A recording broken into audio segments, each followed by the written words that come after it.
Hello everyone, स्वागत है आप सभी का एक बार फिर से आपके अपने YouTube channel Mat Cam classes में। तो आज इस वीडियो में मैं आप सभी के साथ एक और एनालिसिस लेकर आ गया हूं आईआईटी जैम केमिस्ट्री 2026 के एग्जाम के लिए कि कितने मार्क्स पर आपकी कितनी रैंक आएगी और कितनी रैंक पर आपको कौन सी आईआईटी मिल सकती है। तो आईआईटी जैम केमिस्ट्री का जो एग्जाम होता है मोर और लेस एक तरह का ही चलता रहता है, बहुत ही कम मार्क्स का अंतर होता है जहां पर आपको अपने मार्क्स से कितनी रैंक आने वाली है और कितनी रैंक से कौन सी आईआईटी मिलने वाली है इसमें आपको क्या कहते हैं डाउट आए। तो इसलिए लगभग लगभग बहुत कम चांसेस होते हैं कि कभी कभी क्या होता है कि पेपर थोड़ा सा बहुत ज्यादा टफ आ जाता है और उस केस में ऐसा होता है कि आपका 40-45 नंबर पर भी आपको आईआईटीज मिल रही होती हैं, लेकिन ये बहुत ही कम होता है और मोर देन 95% जो एनालिसिस मैं आपको बता रहा हूं इतने नंबर पर ही आपको इतनी रैंक और आईआईटी देखने को मिल सकती है। तो अगर आप आईआईटी जैम 2026 की तैयारी कर रहे हैं तो मैट कैम क्लासेस के चैनल को सब्सक्राइब कर लीजिए, क्योंकि हम आप सभी के साथ आ गए हैं आपकी तैयारी के हमसफर बनकर। चलिए स्टार्ट करते हैं आज के इस एनालिसिस को। इससे पहले मैंने ऑलरेडी आप सभी के लिए एक दो सेशंस कराए थे और उसमें मैंने बताया हुआ है कि मतलब पूरा ही एनालिसिस करा था आईआईटी जैम एग्जाम से रिलेटेड कि भाई कौन सी रैंक है, कौन सी आईआईटी है। काफी सारी बातें हम लोगों ने वहां पर करी हुई थी, कट ऑफ कितनी आती है, क्या आती है, जिसमें मैंने पूरा देखो ये सिलेबस भी आपको बताया था। सिलेबस के बाद जब हम लोगों ने सिलेबस देख लिया था तो सिलेबस का हम लोगों ने एक ओवरव्यू भी ले लिया था कि ये अपना सिलेबस है। एक बार इसको पूरे को आप चाहें तो पॉज करके देख सकते हैं। ये आपका आईआईटी जैम 2026 का सिलेबस है, पूरा टॉपिक वाइज। आपका एग्जाम इस दिन होने वाला है। इसके बाद एग्जाम पैटर्न के बारे में, नेगेटिव मार्किंग के बारे में सब कुछ बता दिया था। 2025 के एग्जाम के टॉपर्स के रैंक भी आपको बताए थे और किस आईआईटी में कितनी सीट है ये भी मैंने आपको बताया था। इसका डिटेल वीडियो आपको डिस्क्रिप्शन में मिल जाएगा, लिंक उसको जाकर देख लेना, वरना वीडियो पॉज कर लो, इससे ही आपका काम चल जाएगा। तो टोटल नंबर ऑफ सीट्स का भी एनालिसिस हम लोगों ने कर लिया था। कैटेगरी वाइज टोटल कितनी सीट्स हैं आईआईटी में ये भी मैंने आपको बताया था कि जनरल की जो कैटेगरीज हैं, मतलब जनरल की जो कैटेगरी वाइज सीट्स हैं वो आपकी कैटेगरी वाइज सीट्स 358 है। इसका मतलब है आप एक बात समझ के रखें कि 350 रैंक तक आपको आईआईटी मिल जाएगी। तब तक क्या मिल जाएगी आपको? आईआईटी मिल जाएगी। बट इस आईआईटी में भी आपको अच्छी आईआईटीज मिले, जहां का रिसर्च फेमस है, जहां के जो गाइड है, जहां के जो क्या कहते हैं आपके प्रोफेसर आपको मिलेंगे वो ऑलरेडी उनके काफी सारे फ्रेंड्स फॉरेन में पीएचडी कर रहे हो, काफी सारे मतलब एक तरीके से अच्छा केमिस्ट्री का एनवायरनमेंट हो जिसका नाम हो, ताकि अगर आप आईआईटी में जाने के बाद पोस्ट डॉक करने के लिए फॉरेन जाना चाहते हैं और आप हर साल 4-5 लाख रुपए का मंथली स्टाइपेंड पीएचडी के साथ चाहते हैं तो उसके लिए आपको अच्छी आईआईटीज में जाना पड़ेगा। और अच्छी आईआईटीज की बात करते हैं तो टॉप 7 आईआईटीज काफी फेमस है इंडिया की, और टॉप 7 आईआईटीज में आपका आईआईटी कानपुर आ जाएगा, ठीक है, आईआईटी बॉम्बे आ जाएगा, ठीक है, आईआईटी दिल्ली आ जाएगा, ठीक है, आईआईटी गुवाहाटी आ जाएगा, ठीक है, आईआईटी रुड़की आ जाएगा, ठीक है। इसके बाद रुड़की हो गया, बॉम्बे हो गया, दिल्ली हो गया। इसके बाद आईआईटी मद्रास आ जाएगा, इसके बाद आईआईटी बीएचयू आ जाएगा। तो इस तरीके से आपकी 1 2 3 4 5 6 7 ये 7 आईआईटीज हैं जो कि ओल्ड आईआईटीज है। अगर आप यहां पर जाकर अपने तो आपकी ना ये टॉप 7 आईआईटीज हैं, अगर आप यहां से जाकर पीएचडी करते हैं तो आपका थोड़ा जो चांसेस ऑफ रिसर्च होंगे अच्छे होंगे, आपका रेफरेंस अच्छा जाएगा। अदरवाइज आईआईटी तो आईआईटी है, कोई सी भी आपको मिल जाए। तो 350 रैंक तक आपको आईआईटी मिलेगी जनरल कैटेगरी में। उसके बाद इसमें प्लस करते जाओ अपनी रैंक्स को, करते जाओ अपनी रैंक्स को, तो आपको रैंक के अकॉर्डिंग आईआईटी का आइडिया लग जाएगा। चलो मैं पूरा डिटेल में समझाता हूं ना तुमको अच्छे से। कट ऑफ भी हम लोग देख चुके हैं कि भाई अपनी कट ऑफ इतनी जाती है लगभग लगभग 25-27 नंबर। देखो जिस बार 27 नंबर चली गई है उस बार आप सोच सकते हो कि हाँ रैंक थोड़ी सी मतलब मार्क्स और रैंक का थोड़ा बहुत अंतर आ सकता है। अदरवाइज देखिए आप जरा 25, 20, 27, 19, 16, ठीक है, 20, 28 और इसके बाद ये 23 और ये 29। जब 2016 में मैंने आईआईटी का जैम का एग्जाम दिया था तब 29 नंबर कट ऑफ गई हुई थी, ठीक है।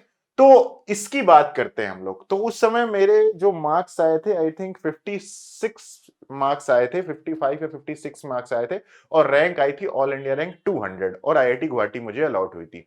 तो वही लगभग लगभग अभी भी मैंने देखा, पूरा एनालिसिस किया हुआ है, लगभग वही की वही कहानी रहती है। जैसे आप एक बार सबसे पहले ये देख लीजिए कि किस रैंक पर कितनी आईआईटी, कौन सी आईआईटी मिलती। तो ये जैम 2025 के एनालिसिस है कि जैम 2025 में किस रैंक पर कौन कौन सी आईआईटी मिली हुई थी। तो बिल्कुल लास्ट राउंड में आपको बता रहा हूं, जब आपका एग्जाम हो जाएगा आईआईटी जैम का, तो उसके बाद आपके काउंसलिंग स्टार्ट होगी और लास्ट राउंड में आपको जितनी मैक्स टू मैक्स रैंक तक कौन सी आईआईटी मिल सकती है वो आपको पता चलता है। तो जैसे हम बात करते हैं, सबसे पहले आईआईटी बॉम्बे की बात कर लेते हैं।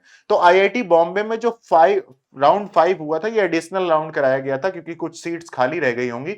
तो 5th राउंड में आईआईटी बॉम्बे में एमएससी केमिस्ट्री करने के लिए जो आईआईटी जैम सीवाई का मोड था, उसमें जनरल की जो ओपन कैटेगरी थी, मतलब जनरल की जो ओपन थी कि यहां से एडमिशन स्टार्ट होंगे, तो आईआईटी जैम 2025 में फर्स्ट रैंक जिसकी आई होगी, उसका आईआईटी बॉम्बे में क्या कहते हैं एमएससी में एडमिशन हो सकता है।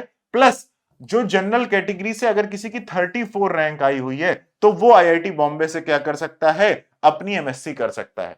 इसका मतलब है आईआईटी जैम 2025 में 34 रैंक तक, 34 रैंक तक क्या हुआ था, जनरल वाले स्टूडेंट्स को आपको आईआईटी बॉम्बे मिला था। तो जितने भी स्टूडेंट्स आईआईटी बॉम्बे में इस समय करंटली समझ लीजिए हैं, उन सब में से जितने भी जनरल कैटेगरी हैं, सबकी रैंक 34 से ज्यादा है या 34 है। इसके बाद इसी तरीके से आप दूसरी कैटेगरी में देख सकते हैं, जनरल की ओपन, जनरल क्लोज। इसके बाद ईडब्ल्यूएस की बात करते हैं, तो ईडब्ल्यूएस 40 से लेकर ईडब्ल्यूएस क्लोजिंग रैंक 202 गई थी। तो देखिए कितना बड़ा रैंक का फायदा यहां पर होगा आपको। अगर आप ईडब्ल्यूएस से अपने आप फॉर्म फिल करेंगे, तो 202 रैंक तक आपको आईआईटी बॉम्बे में क्या मिलेगा, एमएससी में एडमिशन मिल गया स्टूडेंट्स को। तो ईडब्ल्यूएस में 202 रैंक तक मिला, 40 से लेकर 202 रैंक तक। इसके बाद ओबीसी वाले स्टूडेंट्स को 177 रैंक तक एडमिशन मिला। ये जैसे 1 बाई 1 चल रहा है ना, वैसे ही ये 1 बाई 1 चल रहा है। तो ओबीसी कैटेगरी में आपको 177 रैंक तक क्या हुआ, एडमिशन मिला, मतलब ईडब्ल्यूएस में ज्यादा आपको रियायत मिली। इसके बाद एससी की अगर बात करते हैं, तो 169 रैंक तक आपको एससी में एडमिशन मिला। बताओ, ईडब्ल्यूएस में तो बहुत अच्छा इसका मतलब रिस्पांस था। इसके बाद हम लोग बात करते हैं एसटी की, बात करते हैं तो एसटी में आपकी 2129 रैंक तक आपको आईआईटी मुंबई में फिफ्थ काउंसलिंग में आपको एडमिशन मिला है एमएससी केमिस्ट्री में। इसके बाद अगर हम बात करते हैं पीडब्ल्यूडी स्टूडेंट्स की, तो उनकी 2423, बस एक पर्टिकुलर रैंक में एक स्टूडेंट को एडमिशन दिया गया। तो ये आपका किसका हो गया, आईआईटी बॉम्बे के लिए हो गया। तो यहां पर आप इससे आपको आइडिया अभी लग जाएगा सब कुछ। अभी मैं मार्क्स के अकॉर्डिंग रैंक बता दूंगा, रैंक सबकी एक जैसी आती है, बस एडमिशन अलग अलग तरीके से होते हैं। जैसे आईआईटी बॉम्बे के बाद अगर हम लोग बात कर लेते हैं आईआईटी दिल्ली की, तो आईआईटी दिल्ली की डिमांड उसके बाद काफी ज्यादा होती है। आईआईटी दिल्ली में देखिए जनरल कैटेगरी के लिए 5 रैंक से एडमिशन स्टार्ट हुए और 103 रैंक तक, मतलब 103 रैंक जिसकी थी, उसको आईआईटी जैम 2025 में आईआईटी दिल्ली मिल गई। इसका मतलब आईआईटी दिल्ली में टॉप 100 में आपको रहना पड़ेगा, ठीक है। इसके बाद अगर हम लोग बात करते हैं ईडब्ल्यूएस की, तो 242 रैंक तक ईडब्ल्यूएस वालों को एडमिशन मिला आईआईटी दिल्ली में। इसके बाद बात करते हैं अगर हम लोग क्या कहते हैं ओबीसी की, तो 244 तक ओबीसी वालों को एडमिशन मिला। इसके बाद एससी वालों को 933 तक मिला। इसके बाद एसटी वालों को 1631 तक मिला। और इसके बाद जो आपके ये पीडब्ल्यूडी वाले हैं, उनको 1493 तक एडमिशन मिला। इसके बाद अगर हम लोग बात करते हैं थर्ड नंबर पर आईआईटी कानपुर की, तो आईआईटी कानपुर में देखेंगे अगर आप, तो 15 रैंक से लेकर 129 रैंक तक, 129 रैंक तक आपको एडमिशन मिला है आईआईटी कानपुर में, जनरल कैटेगरी के स्टूडेंट को। उसके बाद ईडब्ल्यूएस के स्टूडेंट्स को 355 रैंक तक आईआईटी कानपुर में एडमिशन मिला है। इसके बाद आपके ओबीसी के स्टूडेंट्स को 362 रैंक तक एडमिशन मिला है। इसके बाद अगर हम लोग बात करते हैं एससी को 537 तक मिला है और एसटी को 2404 तक मिला है। और जो पीडब्ल्यूडी स्टूडेंट है, उनमें भी एक पर्टिकुलर रैंक 2897 वाले स्टूडेंट को क्या कहते हैं एडमिशन मिला है आईआईटी कानपुर में। इसके बाद बात करते हैं जैसे आईआईटी गुवाहाटी की, तो आईआईटी गुवाहाटी में देखेंगे आप 268 रैंक तक आपको एडमिशन मिला है जनरल कैटेगरी में। इसके बाद 477 रैंक तक आपको एडमिशन मिला है ईडब्ल्यूएस में। उसके बाद 523 तक एडमिशन मिला है ओबीसी वाले स्टूडेंट्स को। 1477 रैंक तक एडमिशन मिला है आपको एससी वाले स्टूडेंट्स को। 2264 रैंक तक आपको एसटी स्टूडेंट्स को एडमिशन मिला है। और 4491 रैंक वाले जनरल कैटेगरी के पीडब्ल्यू स्टूडेंट को भी आपको क्या हुआ, एडमिशन मिला है आईआईटी गुवाहाटी में। इसी तरीके से आईआईटी मद्रास, आईआईटी रुड़की और आईआईटी बीएचयू जो है, इनकी रैंक भी आपके सामने इस तरीके से लिखी हुई है। आप चाहें तो पॉज करके इसको देख लेना, वरना ये पीडीएफ आपको मैटकेम क्लासेस के ऐप पर आईआईटी जैम कैटेगरी में मिल जाएगी फ्री कोर्सेस में, तो वहां से आप इसको डाउनलोड कर लेना। अब एक इन जनरल मैं आपको बताता हूं कि कितने मार्क्स पर कितनी रैंक आती है आईआईटी जैम केमिस्ट्री के एग्जाम में। तो अगर आप जैसे 60 65 प्लस चले जाते हैं, तो फिर आप टॉप 10 में ही रहेंगे मान लीजिए। ऐसा भी हो सकता है कई बार कि टॉपर के 85 मार्क्स आए हैं, लेकिन फिर भी देखेंगे आप कि 67 65 वाले स्टूडेंट के आपकी हो सकता है इसकी फर्स्ट रैंक आए और आपकी 8th रैंक आए। इतना अंतर होता है कि कोई कोई एक्स्ट्रा ऑर्डिनरी स्टूडेंट परफॉर्म कर जाता है। बट अगर आप 65 प्लस में हैं तो आप टॉप 10 में रहेंगे। और टॉप 10 आप समझ ही गए हैं कि आईआईटी बॉम्बे की, आपने देखा ना आईआईटी बॉम्बे को एडमिशन कहां तक मिला है। आईआईटी बॉम्बे में 34 रैंक तक एडमिशन मिला है। तो 30 के आसपास स्टूडेंट्स जो रहते हैं, टॉप 30 स्टूडेंट्स, वो आईआईटी बॉम्बे ही सेलेक्ट करते हैं, क्योंकि वहां से जो रिकमेंडेशन होती है वो बहुत अच्छी होती है। आईआईटी बॉम्बे का नाम बहुत ज्यादा स्ट्रांग है, वहां का डिपार्टमेंट भी काफी अच्छा है। तो इस वजह से आईआईटी बॉम्बे, अब जैसे मान लीजिए आपके 60 प्लस नंबर आ रहे हैं, तो 60 प्लस में भी आप टॉप 50 में ही मानकर चलिए, 60 प्लस में भी आप हो सकता है टॉप 10 में ही चले जाए। तो ये भी आपका टॉप 10 का ये एक ही रेंज है, ये एक ही रेंज है, ठीक है। और इसमें आपको आईआईटी बॉम्बे मिल जाएगी। अगर आईआईटी बॉम्बे नहीं मिली तो सेकंड प्रायोरिटी में आपको आईआईटी दिल्ली मिल जाएगी। अच्छा, अब इसमें एक बात मानकर चलिए, अगर आपको आईआईटी बॉम्बे मिल रही है, इसका मतलब आपको कुछ भी मिल सकता है। इसके बाद अगर आपको आईआईटी दिल्ली मिल रही है तो इसका मतलब बॉम्बे नहीं मिलेगी, बस दिल्ली मिल जाएगी, और दिल्ली के बाद कोई भी आईआईटी आप मिल जाएगी। आप कोई सी भी आईआईटी सेलेक्ट कर सकते हैं। आपको प्रेफरेंस फिल करना होगा कि मैं इन 4 आईआईटीज में एडमिशन लेना चाहता हूं। तो उन 4 आईआईटीज के एडमिशन का आपको पता होना चाहिए कि भाई क्या रैंकिंग है, किसके हिसाब से डिमांड किसकी ज्यादा है। और बाकी आप अपनी डिमांड भी देख सकते हैं कि आप कहाँ हैं, आपके घर के पास है, कैसा क्या है, उसे भी आप देख सकते हैं। इसके बाद 55 प्लस जो रैंक होती है, ये जनरल रैंक होती है। इसमें टॉप 100 में ऐसा भी हो सकता है कि 56 57 में आपको 150 रैंक मिले। तो यहां पर 100 से लेकर 200 आप कह सकते हैं। अगर पेपर थोड़ा सा आसान आ जाता है तो फिर उसके बाद 55 प्लस में 200 तक भी चले जाती है रैंक, ठीक है। इसके बाद अगर हम लोग बात करते हैं, बाकी आईआईटी यही रहती हैं, IIT Delhi, IIT Kanpur, IIT Delhi, IIT Kanpur. बाकी आपने देख ही लिया ना कि देखो यहां कहा गया, जैसे आईआईटी कानपुर की बात करते हो तो 129 रैंक तक आईआईटी कानपुर मिला है। तो फिर इसके बाद जैसे अगर मैं यहां पर बता रहा हूं ना 200 चले जाएंगे, तो 200 चले जाएंगे तो फिर आपका नीचे आ जाओगे, फिर आप इस कैटेगरी में आ जाओगे। रैंक तो यही है, देखो ये रैंक ये तो फिक्स है, ये वाला जो कैटेगरी है ना ये फिक्स है, जो मैंने ये आपको बताया कि किस रैंक पर कौन सी आईआईटी आती है।